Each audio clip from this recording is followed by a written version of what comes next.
Nah, Fossil Free Sumut ini dia adalah sebuah wadah bagi para pemuda yang sadar akan rusaknya lingkungan hari ini. Dan di Fossil Free lah kita akan melakukan sebuah kampanye, menyuarakan, menyadarkan, baik itu menyadarkan masyarakat dan pemerintah hari ini yang begitu buta dengan krisis iklim hari ini, dan hanya berburu-buru saja ketika menghadiri pertemuan internasional mereka berbicara tentang krisis iklim.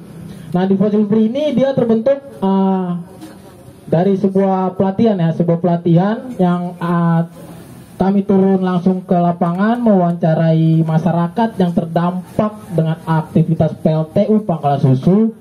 Kami mengetahui bagaimana mereka yang begitu dibohongi oleh pihak PLTU, karena PLTU itu dari awalnya dia menjanjikan sebuah pekerjaan bagi masyarakat Pangkalan Susu, tapi nyatanya masyarakat Pangkalan Susu ini lebih banyak beralih profesi ke buruh, ya kan, dan para pedagang.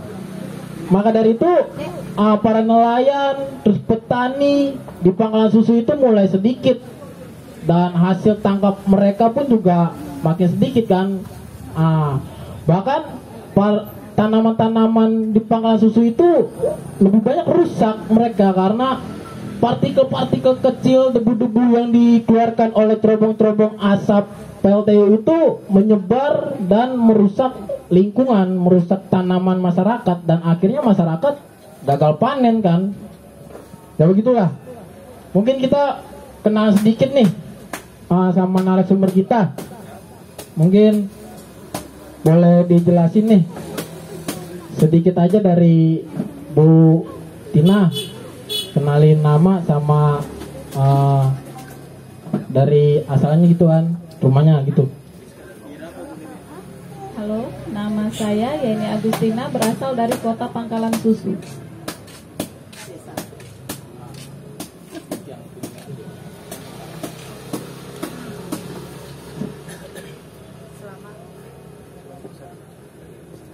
Selamat. Nama saya Mimi Surbakti dari Yayasan Sri Kandi Lestari.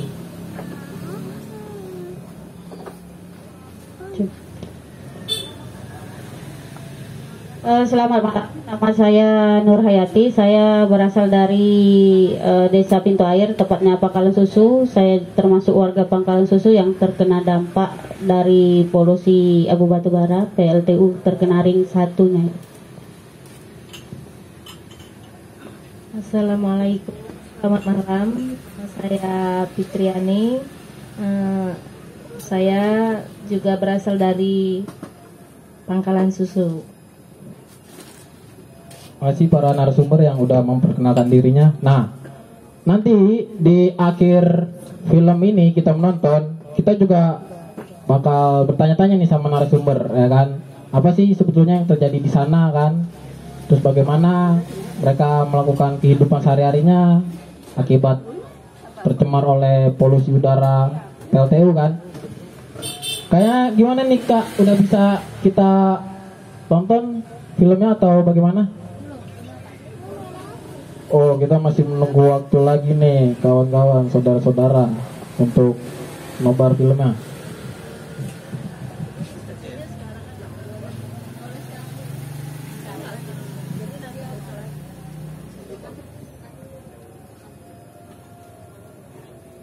Nah, mungkin kita diskusilah sebentar nih sama narasumber kan.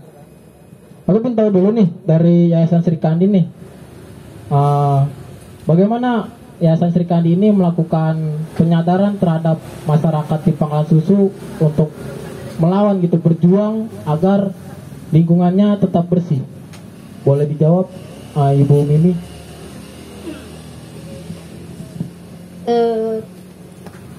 Kalau kita memulainya dari awal memang agak sulit ya kan, karena kayak cerita lingkungan ini tidak menarik, sama sekali tidak menarik. Tapi kalau persoalan cerita menambah pendapatan, perubahan perekonomian, menarik sekali ya Bu. sangat menarik. Tapi kalau cerita lingkungan nggak menarik. Apa itu? Nah, memang pada awalnya mereka ini nggak paham sih abu PLTU itu seperti apa. Apakah beracun atau tidak? Apakah menyebabkan terjadi perubahan kesehatan pada mereka atau tidak? Mereka nggak paham. Kalaupun mereka batuk, kalaupun mereka flu yang berkepanjangan, batuk yang berkepanjangan, mereka menganggap itu hanya sebagai endemi biasa. Hanya perubahan cuaca, biasalah batuk-batuk. Pikir mereka itu batuk 3 bulan katanya, atau batuk 100 hari gitu. Tapi rupanya sampai setahun nggak baik. Baik bentar kambuh lagi. Di situ mungkin mulai bertanya-tanya. Nah, ketika kita memberikan pemahaman tentang edukasi tentang lingkungan yang sehat. Kita masuk kemarin itu dari mangrove ya. Bagaimana kita merehabilitasi mangrove? Bagaimana mangrove kemarin itu sudah dibabat habis termasuk oleh perusahaan PLTU dan lain sebagainya.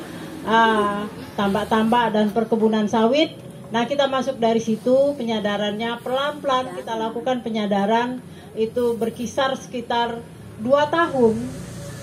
2 tahun kita rutin dan kita bukan tune in ya. Kita live in langsung di sana. Kita langsung tinggal di sana, kita merasakan bagaimana kehidupan di sana, kita berbaur dengan mereka. Itu sehingga mereka lambat laun menjadi paham, lambat laun menjadi berontak bahwa hak hidup sehat, hak hidup berkecukupan itu mereka punya hak dan itu diatur oleh undang-undang. Nah, mereka paham. Sekarang alhamdulillah kelompok-kelompok yang kita bentuk di Pangkalan Susu dan di sepanjang pesisir Langkat itu mereka paham akan hak-haknya sebagai warga negara. Mungkin tuh. Wah, ini agak seru nih. Isu lingkungan, isu yang kurang menarik ya kan. Nah, kenapa bisa tuh menjadi isu yang kurang menarik? Dan untuk melakukan penyadaran ini memang cukup memakan waktu yang panjang gitu kan, tidak hanya sehari atau 2 hari. Bahkan Yayasan Sri Kandi pun untuk menyadarkan itu dia membutuhkan waktu selama 2 tahun.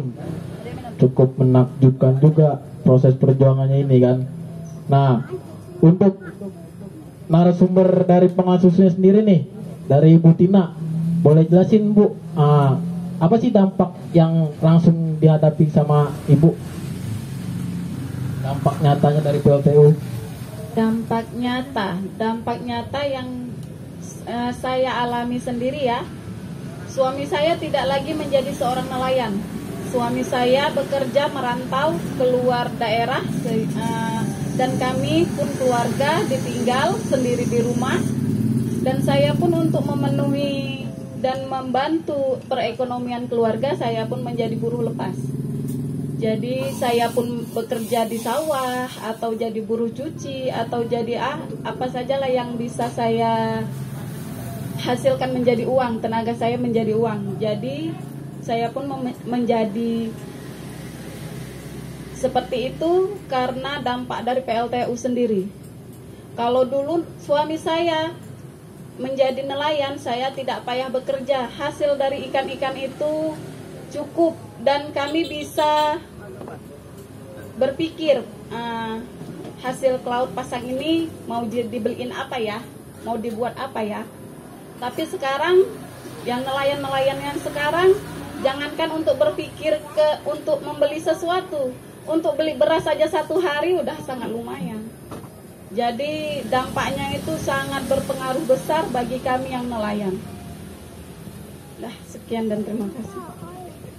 Cukup mengerikan ya kan. Dampaknya itu dampak perekonomiannya ini loh yang ditimbulkan oleh PLTU. Yang seharusnya PLTU itu dia bisa membangkitkan ekonomi masyarakat, tapi malah masyarakatnya sendiri yang ekonominya perlahan-lahan dimatikan.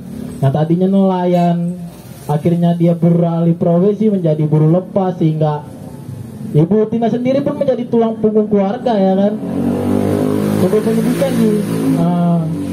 di PLTU ini. Kalau kita mendengarkan lagi nih dari narsum yang lain. Kalau dari Bu Nur Hayati boleh bercerita sedikit Bu, dampak yang dirasakan oleh Bu Nur Hayati. Baik, kalau ditanya dampak ya sebenarnya memang kami itu di sana itu sekarang sebenarnya sama seperti yang dibilang sama Bu Mimi. Sekarang baru merasakan, oh ini rupanya ya akibat dari PLTU gitu. Sebenarnya kami nggak tahu gitu, ini kenapa sih mati pencarian, kenapa sih adanya penyakit, kenapa sih tidak berhasil lagi pertanian gitu. Itu karena mungkin itu pengaruh memang hanya cuaca, itu memang pengaruh dari perubahan iklim, itu mungkin banyaknya hama pada padi kayak gitu. Jadi kami itu memang buta dengan ini rupanya dampaknya PLTU. Sebelum Sri Kandi itu masuk untuk memberikan edukasi, untuk memberikan pengetahuan ya kepada kami, baru kami itu sadar, oh ini ternyata dampak dari polusi yang disebabkan oleh abu terbang dari PLTU gitu. Jadi kalau ditanya dampak itu memang sekarang itu sangat terasa sekali ya, karena memang dari awal itu keringnya lahan, kemudian kurangnya pendapatan dari nelayan, terus terjadinya penyakit itu memang awalnya sih bagi kami biasa aja gitu. Tapi setelah memang kami ketahui sekarang lagi setiap pagi itu kami lihat PLTU itu mengeluarkan abunya tidak lagi seperti tidak tersaring lagi, seperti tidak tertutup-tutupi lagi gitu. Jadi setiap pagi itu kami selalu melihat, oh ini abu PLTU semakin besar, semakin banyak dikeluarkan, semakin hitam menggebul 2 cerobong. Kalau kemarin awalnya itu masih 1-2 ya, 1-2 jadi masih 1 cerobong. 1 cerobong itu masih terasa paling batuk-batuk gitu kan. Nah kami memang mengetahui bahwa setiap hujan itu abu dari PLTU itu pasti di atas air. Jadi air hujan itu tidak lagi bisa kami gunakan. Nah itu cuma yang kami tahu. Oh PLTU itu abunya ternyata berada di atas air gitu, mengendapnya di atas air. Oh ini abu PLTU. Itu aja sih sekedar kami tahu. Tapi kami tidak mengetahui itu akibatnya gitu. Ternyata setelah Sri Kandi masuk memberikan pengetahuan, itu sebenarnya adalah abu dari batu bara yang menyebabkan kami gatal-gatal. Anak kami gatal-gatal. Kemudian kami sering batuk gitu kan. Batuk itu ketika diobatin, batuk yang kami alami itu diobatin sembuh dan akan kembali lagi seminggu berikutnya gitu. Jadi sakitnya itu sekarang udah menjadi bibit ya di badan kami kayak gitu. Kemudian kalau untuk pertanian ya sekarang memang pertanian itu sudah saya terutama untuk tahun 2020 tahun semalam ya, itu padi tidak berhasil karena padi saya kena merah, habis 12 rantai, sisa hanya 2 rantai, itu pun untuk makan saja. Itu habis merah, tidak bisa dipanen. Bisa dipanen tapi tidak bisa dijual karena padinya itu menghitam dia. Kemudian padinya itu tidak penuh katanya. Alasan dari tokenya, kalau kami bilang toke pembeli padi, itu padinya itu tidak penuh, isinya tidak penuh, jadi padinya itu tidak laku. Itu tahun di 2020 saya mengalami gagal panen. Awalnya sih saya tidak tahu bahwa itu adalah pengaruh mungkin karena satu, hama yang semakin banyak. Jadi kami itu mengeluarkan biaya itu lebih besar dibandingkan dengan hasil yang didapat gitu. Kalau dulu petani itu apabila udah panen, itu kami bisa membeli kendaraan, membeli motor, membeli mobil gitu ya. Membeli mobil nggak bisa ya, membeli motor istilahnya itu sudah pasti setiap panen itu warga di situ kalau nggak belinya motor, pasti mereka itu membangun rumah gitu. Jadi mereka itu ke setiap panen padi itu pasti ada satu rumah yang terbangun. oh ini panen dia nih gitu. Tapi sekarang nggak usahkan untuk ini ya, nggak usahkan untuk membeli motor, bahkan untuk membalikkan modalnya aja itu kurang gitu. Karena modal sekarang kami pakai sistem ambil dulu deh, pinjam dulu. Kenapa pinjam dulu? Karena kebutuhan hidup kami itu lebih besar dari hasil yang kami tunggu selama 3 bulan. Jadi sebenarnya awalnya itu kalau tahun-tahun kemarin itu kami hasil padi itu setahun kami dapat 2 kali panen. Jadi bisalah kami nunggu selama 6 bulan untuk menghabiskan padi yang ada di rumah gitu kan. Tapi untuk tahun ini kami menunggu padi itu selama 1 tahun. Baru ini mulai kami mulai keluar padi, mungkin insya Allah kalau nggak ada halangan itu akhir bulan 11 atau awal bulan 12 nanti panennya. Itu dalam 1 tahun sekali jadinya kami panen. Biasanya itu 2 kali. Udah memang udah gitu. Itu kan selama setahun itu kami tidak ada lapangan pekerjaan. Pasti kami itu udah ngambil utangan dulu gitu, ngambil pinjaman dulu sama pembeli padi itu kan. Jadi untuk modal sawah itu kami ya banyak minjem gitu. Jadi kebanyakan sekarang itu hasil panen itu untuk membalikkan modalnya aja kurang. Apalagi untuk makan mungkin cukup lah untuk 3 bulan gitu.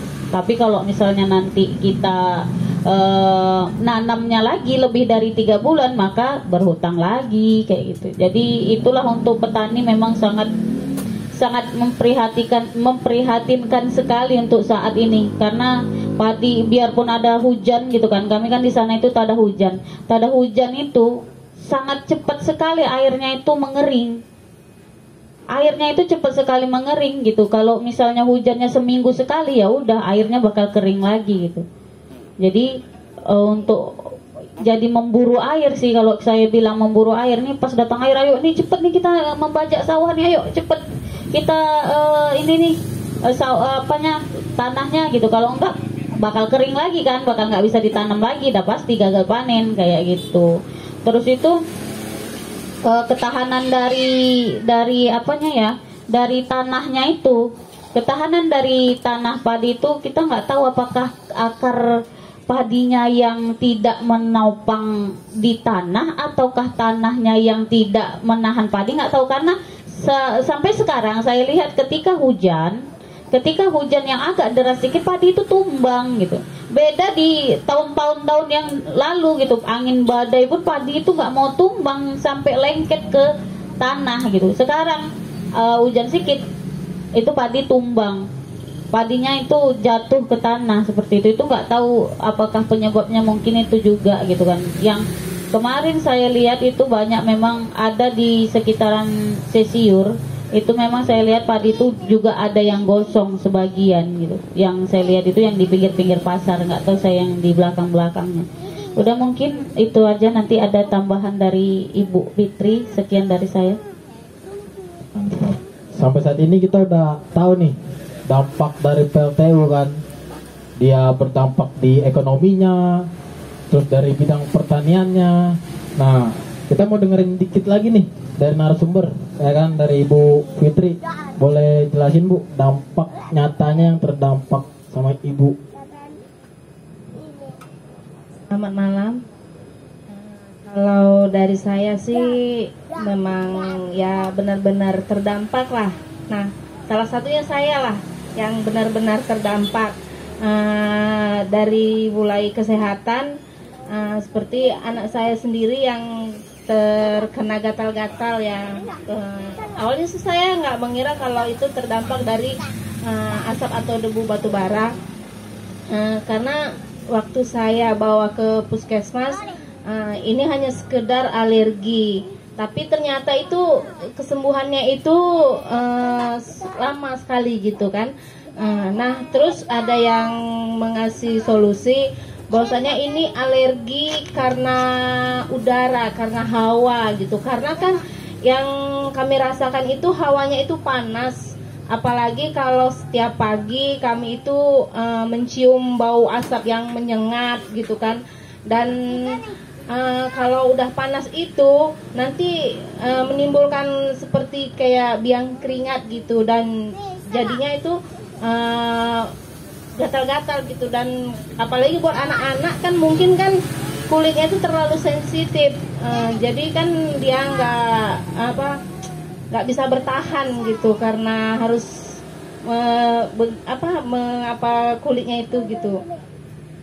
Dan saya juga punya usaha petambak ya, tambak udang Panami. Nah, sebelum PLTU itu berdiri, lumayan sih hasilnya. Nah, dari berdirinya 1-2, di situ agak sedikit ada kekurangan. Tapi kami tidak menyadari bahwasanya itu dari pengaruh PLTU tadi. Nah, setelah berdirinya lagi 3-4, disitulah saya mulai gagal. Dan sekarang ini saya gagal total ini, karena terakhir kemarin itu kami mengisi benur yang biasanya kami mengisi 50 benur, kami setiap menghasilkan itu minimal paling sedikit 500 kilo atau setengah ton ya. Nah, sekarang jangankan mau menghasilkan 500 kilo ataupun lebih, untuk mendapatkan 100 kilo aja sulit. Dan itu modalnya bukan sedikit, karena dari benur aja kita udah mulai terasa harganya, apalagi pakannya, dalam pakan aja harganya sudah mencapai 500 ribuan. Nah, sekarang ini saya memang mengalami kegagalan, karena kan di setiap turun hujan itu kami harus banyak memberi obat-obatan untuk udang tadi, karena kalau tidak diberi makan dan obat-obatan tadi, dia tidak bisa bertahan. Tadinya kami nggak percaya, oh ini pengaruh hujan gitu kan. Ternyata setelah kami cek, setiap kami ingat kalau hujan, oh kami harus kasih obat ini, kalau tidak udangnya itu naik, tidak bisa bertahan dia. Jadi sekarang kami nggak bisa lagi lah bertahan dalam usaha ini, karena kalau dilanjutkan pun yang ada kami mengalami kebangkrutan. Nah, untuk perekonomian ya kami terus terang memang sangat-sangat mengalami kegagalan, tidak bisa bertahan, dan sementara yang kami harapkan hanya itu. Tapi sekarang ini ya apalah daya kami hanya rakyat kecil yang tidak bisa berkomen untuk ke atasan ya kan. Nah, kami berharap kepada ibu kami dari Ketua Sri Kandi Lestari bisa memberi bantuan sedikit agar bisa mengajukan permohonan kami kepada yang berkuasa. Sekianlah itu yang bisa saya sampaikan. Bu. Oke, boleh. Jadi penduduk Pangkalan Desa Ring 1. Nah, kalau pada masa tanam mereka aktif pada kegiatan penanaman padi. Nah, mereka kan padi tak ada hujan. Di sela-sela setelah masa panen, suami-suaminya untuk mencukupi kebutuhan sehari-hari itu melaut. Gitu. Nah, sekarang yang mereka harapkan hanya panen padi. Laut sudah nggak bisa diharapkan. Nah, panen padi pun itu gagal.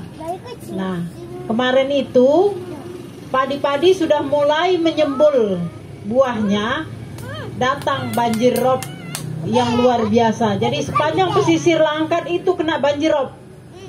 Jadi bukan hanya Pangkalan Susu. Nah, Perdani katanya 15 tahun sekali. Tapi baru kali inilah yang luar biasa. Itu pertanda apa? Karena memang lingkungan kita, lingkungan hidup kita itu sudah mulai kritis. Itu lingkungan kita sudah mulai kritis. Pertahanan di pinggir-pinggir pantai laut kita itu sudah habis. Itu yang yang membuat mereka air-air itu masuk ke perkampungan, perladangan, dan jalan-jalan di desa. Terima kasih untuk Bu Mimi dan para narasumber yang sudah memberikan sedikit testimoninya nih akibat dampak dari PLTU Batubara Pangan Susu. Jadi cukup mengerikan dampaknya ini kan, dari ekonomi, pertanian, terus laut, hingga kesehatan, merangkup semuanya akibat berdirinya PLTU Pangkalan Susu yang semakin menyengsarakan rakyat di Pangkalan Susu. Mungkin sebentar lagi kita bakal menyaksikan film nih, film Baradwipa